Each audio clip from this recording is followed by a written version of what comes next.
ಉಪರಾಷ್ಟ್ರಪತಿ ಸಿಪಿ ರಾಧಾಕೃಷ್ಣನ್ ಗುರುವಾರ ಚಿಕ್ಕೋಡಿಯ ಆಧ್ಯಾತ್ಮಿಕ ಮತ್ತು ಸಾಂಸ್ಕೃತಿಕ ಮಹತ್ವವನ್ನು ಎತ್ತಿ ತೋರಿಸಿದರು. ಇದು ಭಗವದ್ಗೀತೆಯ ಕಾಲಾತೀತ ಸಂದೇಶ ಮತ್ತು ಸಾರ್ವತ್ರಿಕ ಸಹೋದರತ್ವದ ಭಾರತದ ನಾಗರಿಕ ತತ್ವಶಾಸ್ತ್ರವನ್ನು ಪ್ರತಿಬಿಂಬಿಸುವ ಪವಿತ್ರ ಭೂಮಿ ಎಂದು ಬಣ್ಣಿಸಿದರು.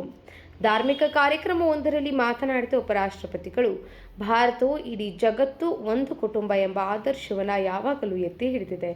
ಇದು ದೇಶದ ಆಧ್ಯಾತ್ಮಿಕ ಸಂಪ್ರದಾಯಗಳಲ್ಲಿ ಆಳವಾಗಿ ಬೇರೂರಿರುವ ತತ್ವವಾಗಿದೆ ಎಂದು ಹೇಳಿದರು. ಹಿಂದೂ ತತ್ವಶಾಸ್ತ್ರವು ನದಿಗಳು, ಪರ್ವತಗಳು ಮತ್ತು ಪರಿಸರ ಸೇರಿದಂತೆ ಎಲ್ಲ ರೀತಿಯ ಪ್ರಕೃತಿಗೆ ಗೌರವವನ್ನು ಕಲಿಸುತ್ತದೆ. ಮಾನವೀಯತೆ ಮತ್ತು ಪ್ರಕೃತಿಯ ನಡುವಿನ ಸಾಮರಸ್ಯವನ್ನು ಒತ್ತಿ ಹೇಳುತ್ತದೆ ಎಂದು ಅವರು ಗಮನಿಸಿದರು. ಉಪರಾಷ್ಟ್ರಪತಿಗಳು ವೀರಶೈವ ಲಿಂಗಾಯತ ಸಂಪ್ರದಾಯವನ್ನು ಶ್ಲಾಘಿಸಿದರು. ಆಧ್ಯಾತ್ಮಿಕ, ಶೈಕ್ಷಣಿಕ ಮತ್ತು ಸಾಮಾಜಿಕ ಅಭಿವೃದ್ಧಿಗೆ ಅದರ ಆಳವಾದ ಕೊಡುಗೆಯನ್ನು ಗುರುತಿಸಿದರು. ವೀರಶೈವ ಲಿಂಗಾಯತ ಸಮುದಾಯದ 1 ಕೋಟಿಗೂ ಹೆಚ್ಚು ಅನುಯಾಯಿಗಳು ಕರ್ನಾಟಕ ಮತ್ತು ಮಹಾರಾಷ್ಟ್ರದಾದ್ಯಂತ ವಾಸಿಸುತ್ತಿದ್ದಾರೆ ಎಂಬುದು ಗಮನಾರ್ಹ ಎಂದು ಅವರು ಹೇಳಿದರು. ಧಾರ್ಮಿಕ ಸಂಸ್ಥೆಗಳ ಪಾತ್ರವನ್ನು ಎತ್ತಿ ತೋರಿಸುತ್ತಾ ವೀರಶೈವ ಲಿಂಗಾಯತ ಸಂಪ್ರದಾಯದ ಮಠಗಳು ಸಮಾಜಕ್ಕೆ ವಿಶೇಷವಾಗಿ ಶಿಕ್ಷಣ, ಮೌಲ್ಯಗಳು ಮತ್ತು ಆಧ್ಯಾತ್ಮಿಕ ಜಾಗೃತಿಯನ್ನು ಉತ್ತೇಜಿಸುವಲ್ಲಿ ಗಮನಾರ್ಹ ಕೊಡುಗೆಗಳನ್ನು ನೀಡಿವೆ ಎಂದು ಅವರು ಹೇಳಿದರು. ಈ ಪ್ರದೇಶದ ಪವಿತ್ರ ಭೌಗೋಳಿಕತೆಯನ್ನು ಉಲ್ಲೇಖಿಸುತ್ತಾ, ಕೃಷ್ಣಾ ನದಿಯ ಪವಿತ್ರ ದಂಡೆಗಳು ಭಕ್ತರಿಗೆ ಆಳವಾದ ಧಾರ್ಮಿಕ ಪ್ರಾಮುಖ್ಯತೆಯನ್ನು ಹೊಂದಿರುವ ಪೂಜ್ಯ ವೀರಭದ್ರೇಶ್ವರ ಮತ್ತು ಕಾಡಸಿದ್ದೇಶ್ವರ ದೇವಾಲಯಗಳಿಗೆ ನೆಲೆಯಾಗಿದೆ ಎಂದು ಅವರು ಉಲ್ಲೇಖಿಸಿದರು. ಶಿವಪುರಾಣದಲ್ಲಿ ವಿವರಿಸಿದಂತೆ ಭಗವಾನ್ ವೀರಭದ್ರನ ಬಗ್ಗೆಯೂ ಉಪರಾಷ್ಟ್ರಪತಿ ಮಾತನಾಡಿದರು. ಈ ಸ್ಥಳದ ಆಧ್ಯಾತ್ಮಿಕ ಮಹತ್ವವನ್ನು ಒತ್ತಿ ಹೇಳಿದರು. ಪ್ರಾಚೀನ ಜ್ಞಾನವನ್ನು ಸಂರಕ್ಷಿಸುವಲ್ಲಿ ಮತ್ತು ಪ್ರತಿ ವರ್ಷ ನೂರಾರು ವಿದ್ಯಾರ್ಥಿಗಳಿಗೆ ವೈದಿಕ ಗ್ರಂಥಗಳು ಮತ್ತು ಸಾಂಪ್ರದಾಯಿಕ ಆಚರಣೆಗಳಲ್ಲಿ ಶಿಕ್ಷಣ ನೀಡುವಲ್ಲಿ ವೇದ ಆಗಮನ ಪಾಠಶಾಲೆಯ ಪಾತ್ರಕ್ಕಾಗಿ ಅವರು ಶ್ಲಾಘಿಸಿದರು. ವಿಶ್ವ ಚೇತನ ಪ್ರಶಸ್ತಿಯನ್ನು ಸ್ಥಾಪಿಸಿದ್ದಕ್ಕಾಗಿ ಉಪರಾಷ್ಟ್ರಪತಿಗಳು ಶ್ರೀಮಠವನ್ನು ಮತ್ತು ಶ್ಲಾಘಿಸಿದರು ಮತ್ತು ಆಧ್ಯಾತ್ಮಿಕತೆ, ಶಿಕ್ಷಣ ಮತ್ತು ಸಾಮಾಜಿಕ ಸೇವೆಯನ್ನು ಉತ್ತೇಜಿಸುವಲ್ಲಿ ಅದರ ನಿರಂತರ ಪ್ರಯತ್ನಗಳನ್ನು ಗುರುತಿಸಿದರು. That had continued from the Indus Valley to the source of Kanyakumari in the south tip. ಇದು ಸಿಂಧೂ ಕಣಿವೆಯಿಂದ ಕನ್ಯಾಕುಮಾರಿಯ ತೀರದವರೆಗೆ ಮುಂದುವರೆದ ಪ್ರಜ್ಞೆಯ ಹರಿವು. Ours is the land. This is the land where the eternal wisdom of the Vedas was first heard. ವೇದಗಳ ಶಾಶ್ವತ ಜ್ಞಾನವನ್ನು ಮೊದಲು ಕೇಳಿದ ಭೂಮಿ ಇದು. This is the land where the profound message of the Bhagavad Gita continued to guide humanity, teaching us to act with courage, live with righteousness and surrender with faith. ಭಗವದ್ಗೀತೆಯ ಆಳವಾದ ಸಂದೇಶವು ಮಾನವೀಯತೆಗೆ ಮಾರ್ಗದರ್ಶನ ನೀಡುತ್ತಾ ಧೈರ್ಯದಿಂದ ವರ್ತಿಸಲು, ನೀತಿಯೊಂದಿಗೆ ಬದುಕಲು ಮತ್ತು ನಂಬಿಕೆಯಿಂದ ಶರಣಾಗಲು ನಮಗೆ ಕಲಿಸುವ ಭೂಮಿಯಾಗಿದೆ. Hindu consciousness is not confined to rituals alone. It is a way of life. Hindu ಪ್ರಜ್ಞೆ ಕೇವಲ ಧಾರ್ಮಿಕ ವಿಧಿಗಳಿಗೆ ಸೀಮಿತವಾಗಿಲ್ಲ, ಅದೊಂದು ಜೀವನ ವಿಧಾನವಾಗಿದೆ. Vasudhaiva Kutumbakam is our religion, so nobody can teach us what we should do. We love everyone. ಈ ಆಧ್ಯಾತ್ಮವೇ ಹೇಳುವಂತೆ ವಸುದೈವ ಕುಟುಂಬಕಂ, ಜಗತ್ತೇ ಒಂದು ಕುಟುಂಬ ಎಂಬಂತೆ ಬದುಕುವವರು ನಾವಾಗಿದ್ದೇವೆ. ನಮಗೆ ಯಾರ ಶಿಕ್ಷಣವೂ ಅಗತ್ಯವಿಲ್ಲ. It is the philosophy that sees divinity in rivers, mountains, animals, and even every human being, whether he belongs to our faith or he belongs to another faith. ನದಿಗಳು, ಪರ್ವತಗಳು, ಪ್ರಾಣಿಗಳು ಮತ್ತು ಪ್ರತಿಯೊಬ್ಬ ಮನುಷ್ಯನಲ್ಲಿ ದೈವತ್ವವನ್ನು ನೋಡುವುದೇ ತತ್ವಶಾಸ್ತ್ರವಾಗಿದೆ.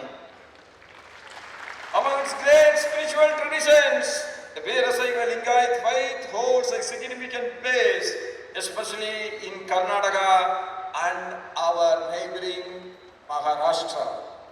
ಅದರ ಶ್ರೇಷ್ಠ ಆಧ್ಯಾತ್ಮಿಕ ಸಂಪ್ರದಾಯಗಳಲ್ಲಿ ವೀರಶೈವ ಲಿಂಗಾಯತ ನಂಬಿಕೆಯು ವಿಶೇಷವಾಗಿ ಕರ್ನಾಟಕ ಮತ್ತು ನೆರೆಯ ಮಹಾರಾಷ್ಟ್ರದಲ್ಲಿ ಮಹತ್ವದ ಸ್ಥಾನವನ್ನು ಹೊಂದಿದೆ. When I was the governor of Maharashtra, I was surprised to know that 1 crore Lingayats are living in the Maharashtra state. ವಿಶೇಷವಾಗಿ ನನಗೆ ಆಶ್ಚರ್ಯವಾಗುತ್ತದೆ, ಸರಿಸುಮಾರು 1 ಕೋಟಿಗಿಂತಲೂ ಹೆಚ್ಚು ಲಿಂಗಾಯತರು ಈ ಒಂದು ಆಸುಪಾಸಿನಲ್ಲಿ ಜೀವಿಸುತ್ತಿದ್ದಾರೆ ಅಂದರೆ ನನಗೆ ಆಶ್ಚರ್ಯವಾಗುತ್ತದೆ. The Veerasaiva Math and the temples of Karnataka have contributed immensely to Hinduism and to our faith and to our society. Veerashaiva ಮಠ ಮತ್ತು ಕರ್ನಾಟಕದ ದೇವಾಲಯಗಳು ಸಮಾಜಕ್ಕೆ ಅಪಾರ ಕೊಡುಗೆ ನೀಡಿವೆ. Be it spiritual, education, culture and social upliftment, the Math has touched every sphere of our life. ಅದು ಆಧ್ಯಾತ್ಮಿಕವಾಗಿರಲಿ, ಶಿಕ್ಷಣವಾಗಿರಲಿ, ಸಂಸ್ಕೃತಿ ಮತ್ತು ಸಾಮಾಜಿಕ ಉನ್ನತಿಯಾಗಿರಲಿ, ಈ ಮಠವು ಪ್ರತಿಯೊಂದು ಕ್ಷೇತ್ರವನ್ನು ತಲುಪಿದೆ. Among those holy institutions, the Sri Veerabhadrashwara temple and Kadasiddheswara Math stand as prominent centers of our faith.